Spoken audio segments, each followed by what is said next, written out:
Hi all, അസ്സലാമു അലൈക്കും.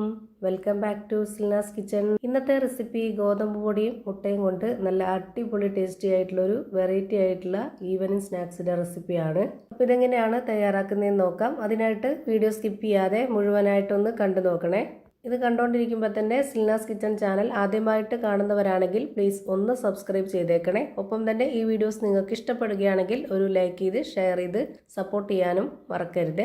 ഇതിലേക്ക് ആദ്യം തന്നെ ഒരു മസാലക്കൂട്ട് തയ്യാറാക്കുന്നുണ്ട്. അതിനായിട്ട് സ്റ്റവിലേക്ക് ഒരു പാൻ വെച്ച് കൊടുത്ത് ഫ്ലെയിം ഓൺ ആക്കി കൊടുത്തിട്ടുണ്ട്. ഓയിൽ നല്ലപോലെ ചൂടായി വന്ന സമയത്ത് ഒന്ന് ലോ ഫ്ലെയിമിൽ ഇട്ട് കൊടുത്തതിന് ശേഷം ഒരു 3 സബോള കട്ട് ചെയ്തതും, ഒരു തക്കാളിയും, 2 പച്ചമുളകും, വെളുത്തുള്ളി ഇഞ്ചി ഒന്നിച്ച് ചതച്ചതും, മല്ലിയിലയും കറിവേപ്പിലയും, പിന്നെ ഇതിലേക്ക് ആവശ്യമായിട്ടുള്ള പൊടികളും കൂടി ഇട്ട് കൊടുക്കുന്നുണ്ട്. എല്ലാം കൂടെ ഒന്നിച്ചിട്ടിട്ട് വഴറ്റിയെടുക്കുകയാണ് ചെയ്യുന്നത്. അപ്പോൾ അതിനായിട്ട് ഇതിലേക്ക് 1/4 സ്പൂൺ അളവിൽ പെരിഞ്ജീരകപ്പൊടി, മഞ്ഞൾപ്പൊടി, ഗരം മസാലപ്പൊടി, അടുത്തതായി ഇതിലേക്ക് ഉപ്പിട്ട് കൊടുക്കാം. പിന്നെ എരിവിനനുസരിച്ച് മുളക് പൊടി ഇട്ട് കൊടുക്കുക. ഓരോരുത്തർക്കും എത്രയാണോ വേണ്ടത് അതിനനുസരിച്ച് ഇട്ട് കൊടുക്കാവുന്നതാണ്. ഞാനിവിടെ ഈ ഒരു സ്പൂണിന് 1 സ്പൂൺ അളവിലാണ് മുളക് പൊടി ഇട്ട് കൊടുത്തിട്ടുള്ളത്. ഇതിപ്പോൾ ആ ഒരു ലോ ഫ്ലെയിമിൽ തന്നെയാണ് വെച്ച് കൊടുത്തിട്ടുള്ളത്. ഇനി നന്നായിട്ടൊന്ന് ഇളക്കി കൊടുത്തതിന് ശേഷം ഇതൊരു 5 മിനിറ്റ് നേരത്തേക്ക് ഒന്ന് വേവിച്ചെടുക്കാം. നന്നായിട്ടൊന്ന് കുഴഞ്ഞു വരട്ടെ.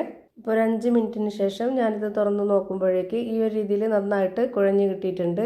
ഇനി ഇതിലേക്ക് ഇട്ട് കൊടുക്കാനായിട്ട് ഞാൻ 3 മുട്ട പുഴുങ്ങിയെടുത്തിട്ടുണ്ട്. അത് ഇതിലേക്ക് ഈ ഒരു വലിപ്പത്തിൽ കട്ട് ചെയ്തെടുക്കുന്നുണ്ട്. നിങ്ങൾക്ക് ഇഷ്ടമുള്ള ഏത് ഷേപ്പിൽ വേണമെങ്കിലും കട്ട് ചെയ്തിട്ട് കൊടുക്കാവുന്നതാണ്. ഈ മുട്ട ഗ്രേറ്റ് ചെയ്ത് ചേർത്ത് കൊടുക്കണമെന്നുണ്ടെങ്കിൽ അങ്ങനെയും ചേർത്ത് കൊടുക്കാം. ഞാനിപ്പോൾ ഈ ഒരു വലിപ്പത്തിലാണ് കട്ട് ചെയ്ത് ഇതിലേക്ക് ഇട്ട് കൊടുക്കുന്നത്.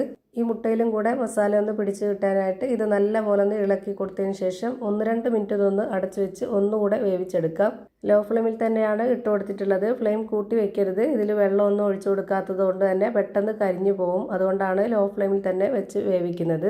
ഇതെല്ലാം വെന്ത് കിടക്കുന്നതുകൊണ്ട് ഇനി ഒരുപാടിട്ട് വേവിക്കണമെന്നില്ല. 1-2 മിനിറ്റ് മാത്രം ഒന്ന് വേവിച്ചെടുക്കുക. കാരണം ഈ ഒരു മുട്ടയിൽ മസാല പിടിക്കാൻ വേണ്ടി മാത്രമാണ്. അപ്പോൾ ഈ ഒരു കൂട്ട് വെന്ത് കഴിഞ്ഞു. ഇനി ഇതൊന്ന് മാറ്റി വെച്ചേക്കാം. അടുത്തതായി ഇതിലേക്ക് വേണ്ടുന്ന മാവാണ് തയ്യാറാക്കി എടുക്കുന്നത്. അതിനായിട്ട് ഇവിടെ ഒരു ബൗൾ എടുത്തിട്ട് അതിലേക്ക് 250 ml കപ്പിൻ്റെ അളവിൽ 2 കപ്പ് ഗോതമ്പ് പൊടി ഇട്ട് കൊടുക്കുന്നുണ്ട്. ഗോതമ്പ് പൊടിക്ക് പകരം മൈദയിൽ ചെയ്തെടുക്കണമെന്നുള്ളവർക്ക് അങ്ങനെയും ചെയ്തെടുക്കാം. ഇനിയിപ്പോൾ ഇതിലേക്ക് ആവശ്യത്തിനുള്ള ഉപ്പിട്ട് കൊടുത്ത് ഈ മാവൊന്ന് സോഫ്റ്റായിട്ട് കിട്ടാനായിട്ട് ഇതിലേക്ക് ഒരു നുള്ള് സോഡാപ്പൊടിയും കൂടെ ഇട്ട് കൊടുക്കുന്നുണ്ട്. ഇനി ഇത് കുഴച്ചെടുക്കാൻ ആവശ്യത്തിനുള്ള വെള്ളം ഒഴിച്ചു കൊടുക്കാം. ഞാനിവിടെ 250 ml കപ്പിൻ്റെ അളവിന് 1 കപ്പ് വെള്ളം എടുത്തിട്ടുണ്ട്. അത് മുഴുവനായിട്ടും ഒഴിച്ചു കൊടുക്കുന്നില്ല. ഒരു 1/4 കപ്പ് വെള്ളം ഒഴിച്ചു കൊടുത്തതിന് ശേഷം ഒന്ന് കുഴച്ച് നോക്കുന്നുണ്ട്. പോരാന്നുണ്ടെങ്കിൽ മാത്രം ബാക്കി ഒഴിച്ചു കൊടുക്കാം. ഇതുപോലെ ഘട്ടമായിട്ട് ഒഴിച്ചു കൊടുക്കുക. ആദ്യം തന്നെ ഒന്നിച്ച് ഒഴിച്ചു കൊടുത്താൽ അതിൻ്റെ പരുവം തെറ്റിപ്പോവും. 1 കപ്പ് വെള്ളത്തിൽ കുറച്ച് ബാക്കി വന്നിട്ടുണ്ട്. ഇതാണ് ഇതിൻ്റെ കറക്റ്റ് പരുവം. ഒരുപാട് ലൂസും ആവരുത്, നല്ല ടൈറ്റും ആവരുത്. കുഴച്ചുകൊണ്ടിരിക്കുമ്പോൾ തന്നെ കയ്യിൽ ഒട്ടിപ്പിടിക്കുന്നുണ്ടെന്നുണ്ടെങ്കിൽ നമുക്ക് കുറച്ച് ഓയിലും കൂടെ ഒഴിച്ചു കൊടുത്തിട്ട് ഇതുപോലെ നന്നായിട്ട് കുഴച്ചെടുക്കാവുന്നതാണ്. ഞാനിപ്പോൾ എളുപ്പത്തിന് വേണ്ടി ഈ ഒരു ബൗളിൽ തന്നെ വെച്ച് കുഴച്ചിട്ടെടുത്തു. നിങ്ങൾക്ക് വേണമെന്നുണ്ടെങ്കിൽ കൗണ്ടർ ടോപ്പിലോ അല്ലാന്നുണ്ടെങ്കിൽ പരന്ന പാത്രത്തിലോ വെച്ചിട്ട് കുഴച്ചെടുക്കാവുന്നതാണ്. ഇനി ഇതിൽ നിന്ന് മാവ് ഇതുപോലെ 2 പീസാക്കി എടുക്കുന്നുണ്ട്. എന്നിട്ട് ഇതുപോലെ ഒന്നുകൂടെ ഒന്ന് ഉരുട്ടിയെടുക്കാം. ഇനി ഈ 2 ബോൾസിൽ നിന്നും ഓരോന്നും കൂടെ ഇതുപോലെ എടുക്കുന്നുണ്ട്. 4 ആക്കിയിട്ട് മാറ്റുന്നുണ്ട്. ഒരുപാട് വലിപ്പം വേണ്ട. ഈ ഒരു വലിപ്പത്തിലാണ് ഞാനിപ്പോൾ എടുക്കുന്നത്. കൈകൊണ്ടൊന്നുകൂടെ ഉരുട്ടിയെടുത്തതിന് ശേഷം ഇതുപോലെ ഒരു ബോർഡിലേക്ക് കുറച്ച് പൊടി ഇട്ട് കൊടുത്തിട്ട് അതിലേക്ക് വെച്ച് കൊടുത്തിട്ട് ഇതുപോലെ നന്നായിട്ടൊന്ന് പരത്തിയെടുക്കുന്നുണ്ട്. ഞാനിപ്പോൾ ഇതൊരു സ്ക്വയർ ഷേപ്പിലാണ് പരത്തിയെടുക്കുന്നത്. ആ ഒരു ഷേപ്പിൽ പരത്തിയെടുക്കുക. നല്ല നൈസാക്കി പരത്തണമെന്നില്ല, കുറച്ച് കട്ടിയിരുന്നോട്ടെ. ഇനി ഇതിലേക്ക് നമ്മൾ നേരത്തെ വേവിച്ച് വെച്ചിരുന്ന ആ ഒരു മസാല നടുഭാഗത്തായിട്ട് വെച്ച് കൊടുക്കുന്നുണ്ട്. അതിന് മുകളിലേക്ക് മല്ലിയിലയുടെ മണം ഇഷ്ടമുള്ളവരാണെന്നുണ്ടെങ്കിൽ ഇതുപോലെ കുറച്ചിട്ട് കൊടുക്കാം.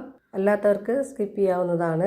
ഇനി ആദ്യം ഈ മാവിൻ്റെ ഇതുപോലുള്ള 2 അറ്റം ഒന്ന് മടക്കി കൊടുത്ത ശേഷം ഈ ഒരു അറ്റവും കൂടെ മടക്കി കൊടുക്കുന്നുണ്ട്. ഇതുപോലെ തന്നെ ചെയ്തിട്ടെടുക്കണമെന്ന് ഒരു നിർബന്ധമില്ല. നിങ്ങൾക്ക് ഇഷ്ടമുള്ള ഏത് ഷേപ്പിൽ വേണമെങ്കിലും ഏത് വലിപ്പത്തിൽ വേണമെങ്കിലും തയ്യാറാക്കി എടുക്കാവുന്നതാണ്. ഞാനിപ്പോൾ ഇതുപോലെയാണ് റെഡിയാക്കി എടുത്തിട്ടുള്ളത്. ഇങ്ങനെ ഒന്ന് മടക്കി ഇതുപോലെ ആക്കി വെച്ച് കൊടുത്തതിന് ശേഷം ഇതൊന്ന് കട്ട് ചെയ്തെടുക്കുന്നുണ്ട്. ഇതുപോലെ പീസ് ആക്കി എടുക്കുന്നുണ്ട്. ഇതുപോലെ എല്ലാം കട്ട് ചെയ്തെടുത്തതിന് ശേഷം നമുക്ക് സ്റ്റവിലേക്ക് ഒരു പാൻ വെച്ച് കൊടുത്തിട്ട് ഫ്ലെയിം ഓണാക്കി കുറച്ച് ഓയിൽ ഒഴിച്ച് കൊടുത്തിട്ട് ചെറുതായിട്ടൊന്ന് ഫ്രൈ ചെയ്തിട്ടെടുക്കാം. വളരെ കുറച്ച് മാത്രം ഓയിൽ ഒഴിച്ചു കൊടുക്കുക. ഒരുപാട് എണ്ണയിൽ മുങ്ങി കിടന്ന് വേവരുത്. അപ്പോൾ ഇതിൻ്റെ മസാലയൊക്കെ പുറത്തു പോകും. ഇതുപോലെ വളരെ കുറച്ച് ഓയിൽ ഒഴിച്ചു കൊടുത്തതിന് ശേഷം ഓരോന്നോരോന്നായിട്ട് ഇട്ട് കൊടുക്കാം. സ്കൂൾ വിട്ട് വരുന്ന കുട്ടികൾക്കോ നമ്മുടെ വീട്ടിലേക്ക് പെട്ടെന്നൊരു ഗസ്റ്റൊക്കെ വരികയാണെന്നുണ്ടെങ്കിൽ ഇതേ രീതിയിലൊക്കെ ഒന്ന് ചെയ്ത് കൊടുത്ത് നോക്കുക, എല്ലാവർക്കും ഇഷ്ടമാവും. ഇതെല്ലാം ഇട്ട് കൊടുത്തതിന് ശേഷം ലോ ടു മീഡിയം ഫ്ലെയിമിൻ്റെ ഇടയ്ക്കുള്ള ഒരു ഫ്ലെയിമിൽ വെച്ചിട്ട് തിരിച്ചും മറിച്ചൊക്കെ ഇട്ട് കൊടുത്തിട്ട് നല്ല പോലെ ഒന്ന് ഫ്രൈ ആക്കി എടുക്കുക. ഇതുപോലെ ഞാനിപ്പോൾ ഇവിടെ എല്ലാം ഫ്രൈ ചെയ്ത് ഒരു പാത്രത്തിലേക്ക് മാറ്റുന്നുണ്ട്. അപ്പോൾ ഇതാ ഗോതമ്പ് പൊടിയും മുട്ടയും കൊണ്ടുള്ള നല്ലൊരു അടിപൊളി ടേസ്റ്റി ആയിട്ടുള്ള പലഹാരം റെഡിയായി കിട്ടി. അപ്പോൾ ഇത്രയേ ഉള്ളൂ ഇന്നത്തെ വീഡിയോ ഇഷ്ടമായാൽ ലൈക്ക് ചെയ്യാനും കമൻറ്റ് ചെയ്യാനും ഷെയർ ചെയ്യാനും മറക്കരുത്. അതുപോലെ തന്നെ ഞാനിടുന്ന പുതിയ വീഡിയോസ് നോട്ടിഫിക്കേഷനായിട്ട് കിട്ടുന്നതിന് വേണ്ടി സബ്സ്ക്രൈബ് ചെയ്ത് ബെല്ലൈക്കൺ അമർത്തി അതിൽ ഓൾ എന്ന ഓപ്ഷൻ എനേബിൾ ചെയ്ത് കൊടുക്കാനും മറക്കരുത്. പുതിയൊരു വീഡിയോയുമായി വീണ്ടും വരും. Thank you for watching.